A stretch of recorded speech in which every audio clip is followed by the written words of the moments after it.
has tested you, my brother. Now let's see what God has to say.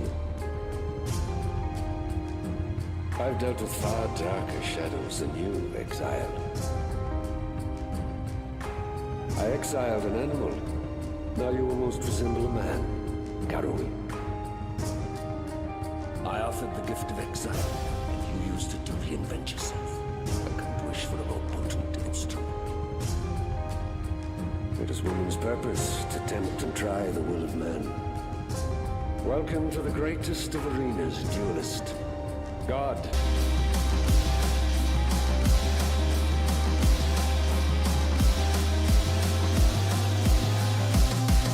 The touch of God!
Tested you, my brother. Now let's see what God has to say. I've dealt with far darker shadows than you, exiled. I exiled an animal. Now you almost resemble a man, Garroway.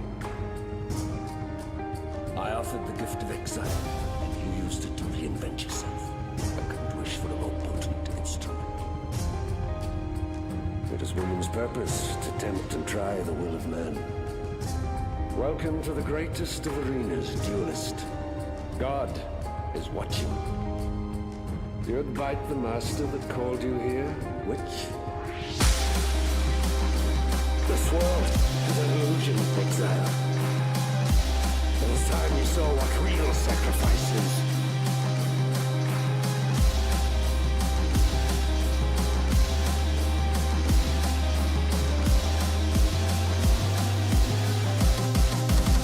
Of God!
stood between man and nightmare. Will you take my place, exile?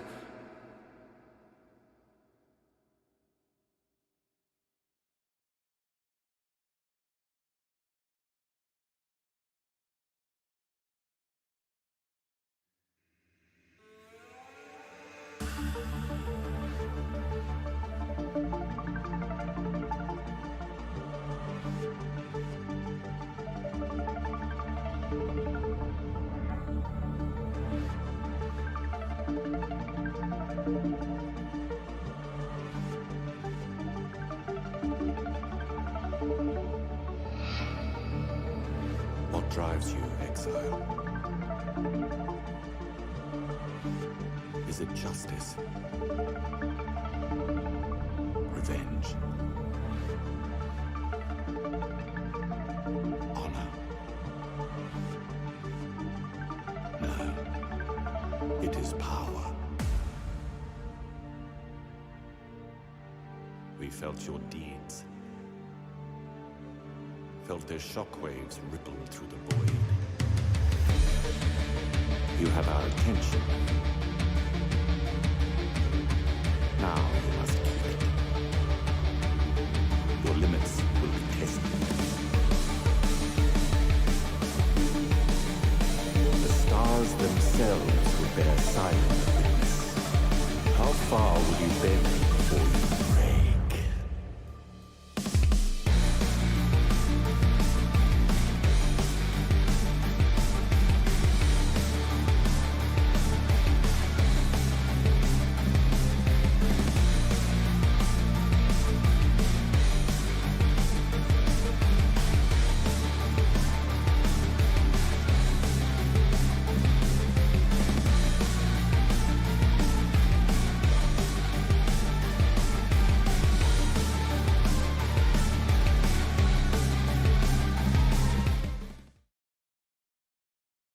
Hey guys, welcome to another little video.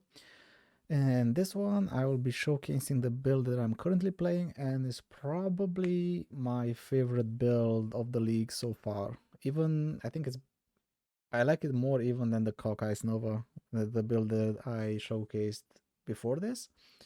And let me explain why. This build is a Bleed Bow Deadeye, and it revolves around this item, Assailum. Assailum is a 5C unique helmet that grants level 20 snipe skill, right? This one right here. Channel to charge up your bow, gaining stages. Release the trigger one linked bow to trigger one linked bow skill for each stage gain. Channel skills cannot be triggered this way, blah blah blah. So basically, you put your puncture in here. What is it? Your puncture, your single target damage, and you cannot use it. As you can see here, you can't use it. You use it through snipe. And what snipe does, you channel it up to 6 stages, and then it releases it. And it adds so much damage. I can't even describe how much damage it actually does. You've seen in the videos, you've seen in the clips. It's 1 arrow per boss. You can 1 arrow face Sirus, you can 1 arrow kill all the conquerors. You can do like 1 arrow Elder, 1 arrow Shaper, and through the damage reduction, it's insane. Okay, so we talked about an Assailum, plus it gives you accuracy, it gives you evasion, it gives you dodge. It's just a really good helmet. In the beginning of the league, it is very expensive. But now, like I said, it's a 5C helmet. Totally worth it if you want to play this build. I do recommend it. Okay, starting with the gear, it's your typical bleed Elder Citadel bow with a lot of fizz. The Elder prefix with the bleeding inflicted with this weapon deal 100% more damage. And for the suffixes, you really want damage over time multiplier. It is a huge DPS boost, combined with the chance to bleed mod also. The way you craft this bow, or at least how I did it, is I Jagged Fossil spam it until I got the T2 and Tier 3. I reroll suffixes keeping prefixes until I got the damage over time multi. Even though it's a Tier 3, I'm happy. And then I augmented influence, so I got the bleed mod. Okay, So you can do that, or you can do like reforge physical in your harvest, right? Okay. The gloves is a double influence pair of gloves with Hunter and Warlord. Why? Because we want the Warlord damage over time mod in the prefix and the physical damage over time mod from the Hunter in the suffix. The other thing you want is Chaos Res, cap your resistance, what you need, and life, and physical damage to attacks. The belt is the unique Rislata's Coil. The thing to keep in mind about this belt is that you want to have I'm gonna keep whisper that guy later. The thing that you want in this build is 30% less minimum and as close to 40 as you can on the more maximum. This narrows the gap between your damage, right? Between your physical attacks. So let's say you deal between 100k and 200k damage. What this build does is make sure that you go more to the 200k high end, right? On your hits. The boots, another double influenced Redeemer Hunter mod. From the Redeemer, you want the elusive, and from the Hunter, you want the bleeding inflicts damage faster. This is still a work in progress. As you see, it's not that great. I was lucky to get the speed mod, 30% speed mod. If you get a shit result, you can just, like, I don't know, alteration spam or chaos spam, or I don't know, even fossil spam it until you get a good speed mod combined with a good life mod, and then you augment crit, which guarantees elusive, and you augment fizz, which either gives you the bleeds deal damage faster, or fizz is extra chaos. Then you just reroll fizz until you get what you want. Okay, cool. The quiver, it is a broadhead quiver, hunter influence, life, fizz damage to attacks, damage over time multi. I mean physical damage over time multi. The ideal one would be to have the damage over time multiplier also. You can aim for that. The bases are like between 4 and 6x. You can snag one of those and then craft it. It's gonna give you more DPS. The ring, flat damage to attacks, life. Very important to have an open prefix so you can craft non-channel skins have -X to mana cost, because we want to reserve as we want split arrow to cost as little as possible so we can reserve a lot of mana. Then life, accuracy, you want to get your accuracy as close to 100% as possible. You can even use a golem if you want. It doesn't really matter as long as it's close to 100 as possible. And this one is a synthesize base which intimidates enemies for 4 seconds on hit. If you're lucky and you get a good pair of gloves with intimidate on hit, then you want to look for another base, maybe a Vermilion ring to get you more HP, maybe an Elder ring to get you Poacher's Mark and stuff like that. Okay, the chest piece, it is another double influence astral plate with Crusader and Hunter. We want from the Crusader, we want enemies explode, and from the Hunter, we want apply additional curse and attacks have X2 critical strike chance. Again, I was lucky with this and I got T1 life, and just fill in your resistances as you need.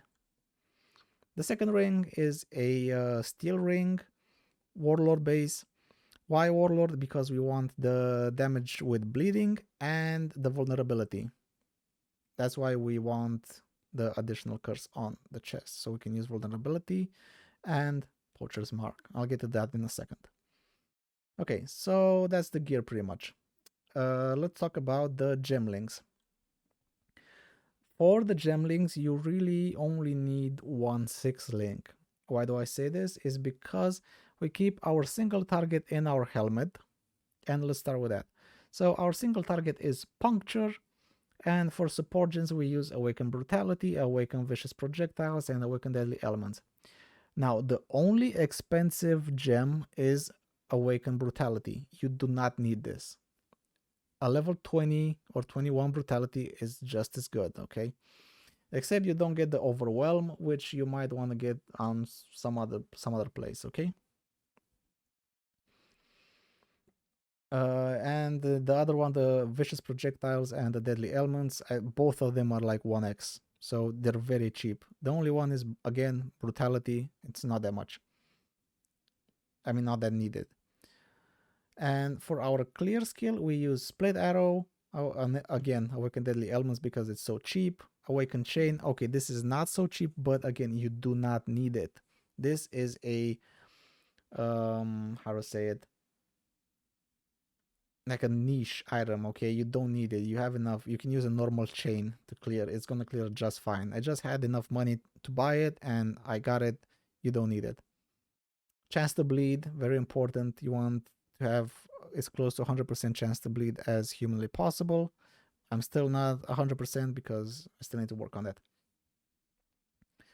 Awaken vicious projectiles and brutality. You see, I don't even have 2 brutalities. I will just have 1 in my single target.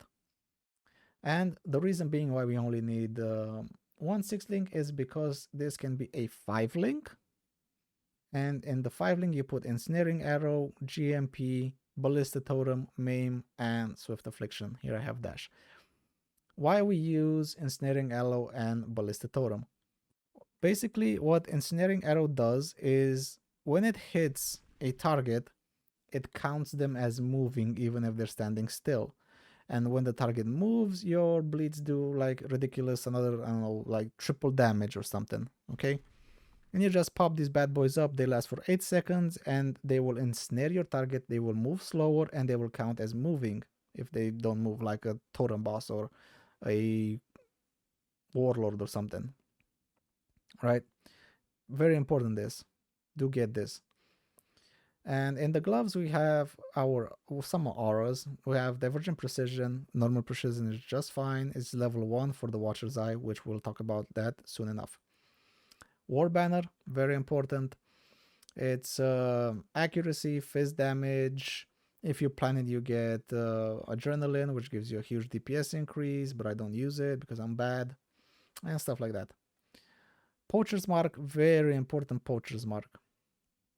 What Poacher's Mark does is,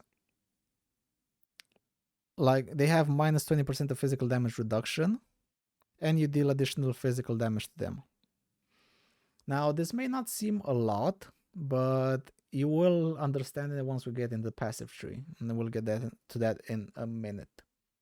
And then we have a Summon Stone Golem. Again, this can be replaced with Lightning Golem to get accuracy, or Ice Golem, or whatever the guy is. In the boots, we have our auras and the level 4 Enlighten, Malevolence, Herald of Purity, and Flesh and Stone. Now, I cannot use Flesh and Stone yet because I don't have enough mana. In order to use Flesh and Stone, we need a Helm enchant with either Malevolence has reduced mana reservation or Flesh and Stone has reduced mana reservation. I don't think there's a Herald of Purity one, but there is. Just buy it to reduce as much mana so we can get Flesh and Stone, because this is going to give us a lot of damage. Okay, cool. So we went over the gems, and now let's hop into the skill tree. Now, why did I say the Poacher's Mark is very important? The Poacher's Mark is very important because of the new skill, new Ascendancy. Focal Point. 75% increased effect of your marks. 25% less damage taken from enemies, right? And the marks you inflict are not removed from dying enemies. That's like whatever, doesn't really matter. You only use it on like Conquerors, Sirus, Maven, and stuff like that. And that's why I said that Poacher's Mark is very important. The next Ascendancy is Rupturing. Critical strikes which inflict bleeding also inflict rupture. Rupture targets take 25% more damage from bleeding, and bleeding on them expires 25% more quickly for 3 seconds, and it stacks up to 3, right? Right. So basically, when you start a boss fight, you put your totems down, you start sniping, you release it, and then you just Poacher's Mark it and like ensnaring arrow it. I mean, split arrow it. It's a bit confusing, but once you get the hang of it, the ideal way is You put your totems, you put your poacher's mark, you snipe, and then he dies. But as you saw in the videos, I don't use my poacher's mark, only on Sirus.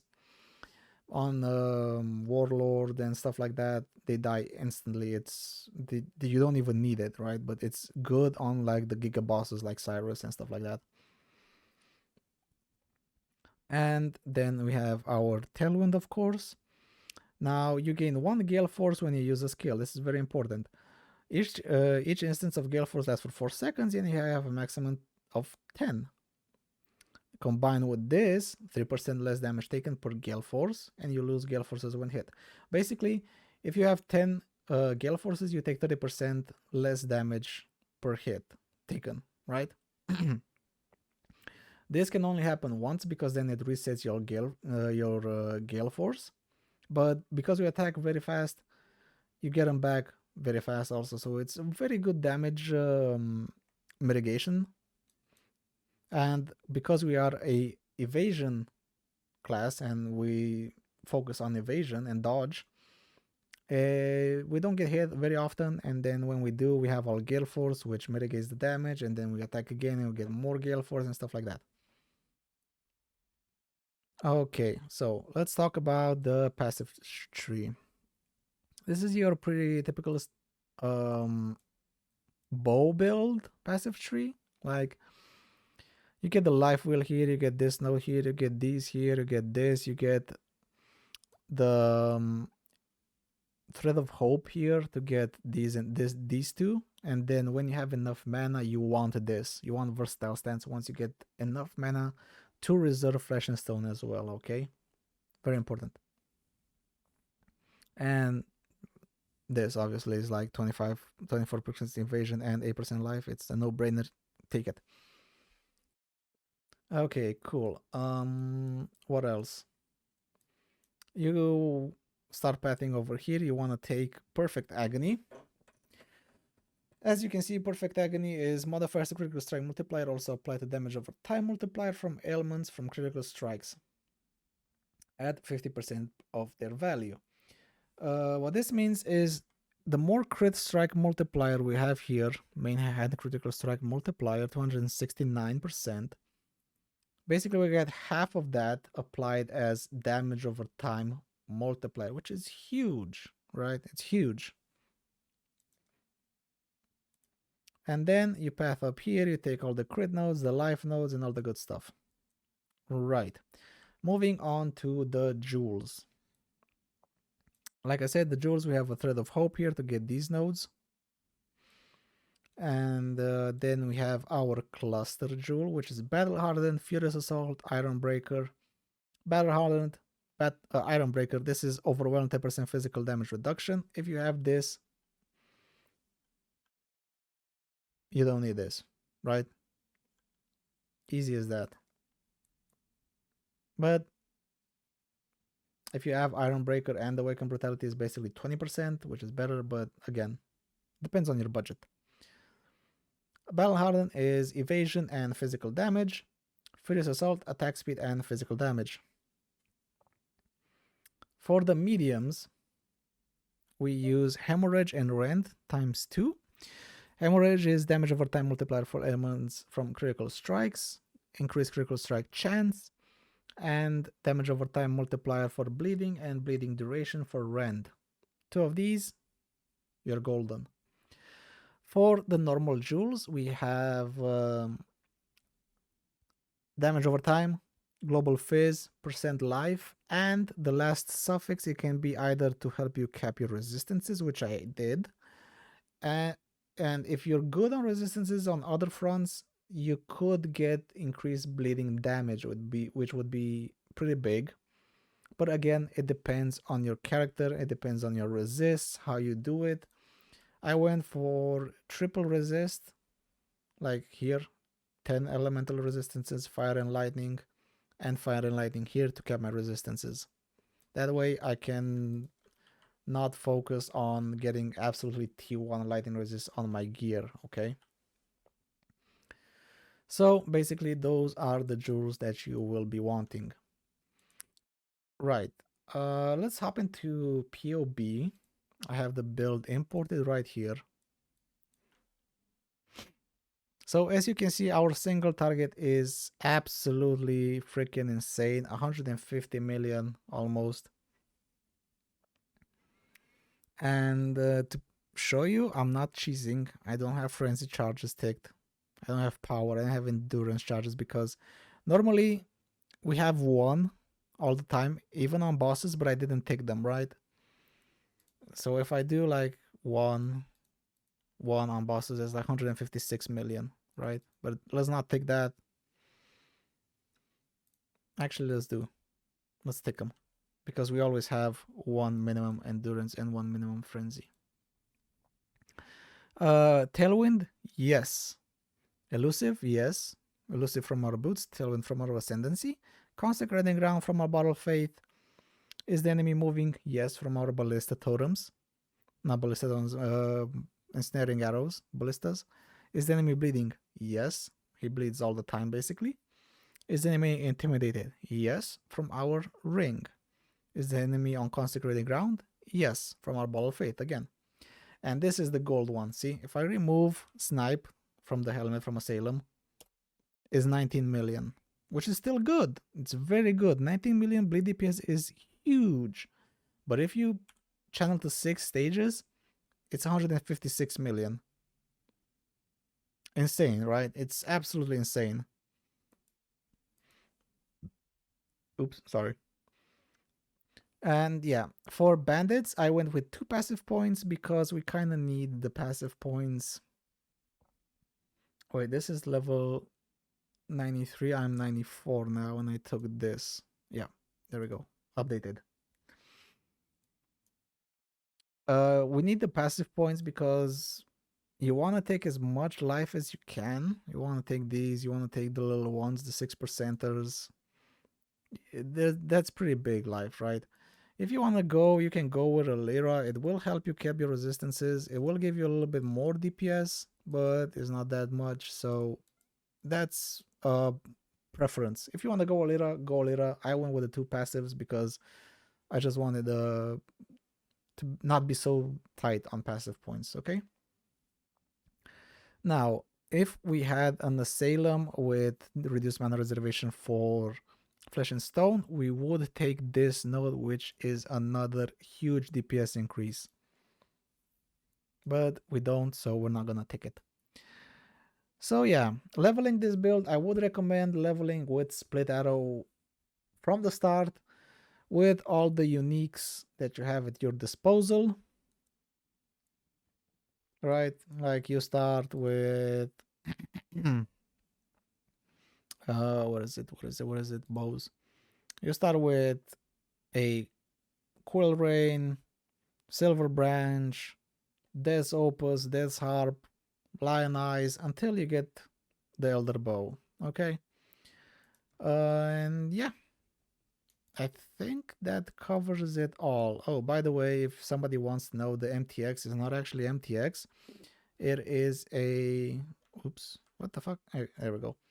It is the Delirium Wings, the Delirium Horns, and as for the gear, I have skin transferred all the Delirium uniques onto my chests, onto my armors, like on the boots, chest, and gloves, because it just looks amazing. Oh yeah, the flask. The flask, I am using a Forbidden Taste, which is basically a quartz flask and a life flask all in one. It does have a downside of 8% of your maximum life taken as chaos per second, but when you use it, you see you don't degen very much.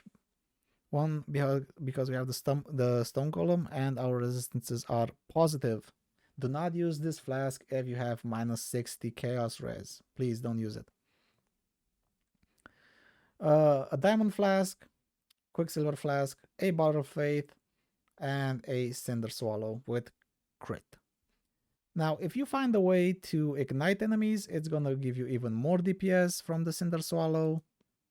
Like, as you can see here, where is it? Is the enemy ignited? Boom, another like 12 million DPS, 11 million. But again, I haven't figured out how to ignite yet. I'm working on it. I'll keep you guys posted. make sure to sub to the channel for more updates.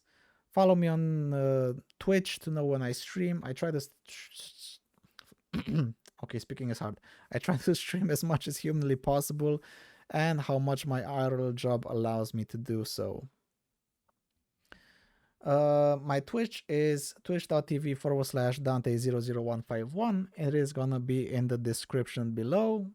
Feel free to drop a follow to know when I go live. Hop into Discord if you have any questions. And yeah, we have a small community in the Discord, but everybody is very friendly. And yeah, join the Discord, follow my Twitch, sub to the channel, and as always, stay safe.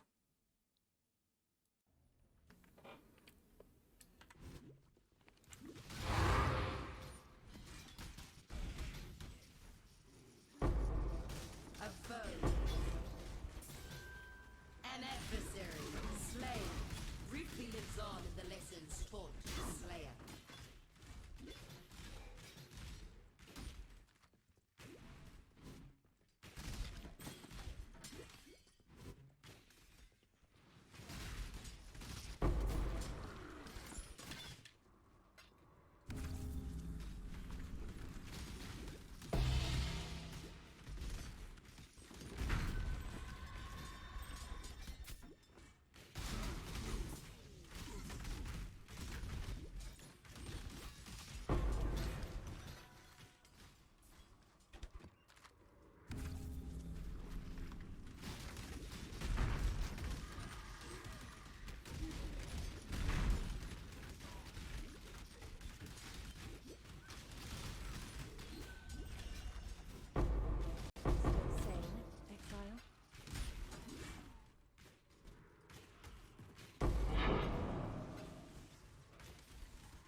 I'm not up to that just yet.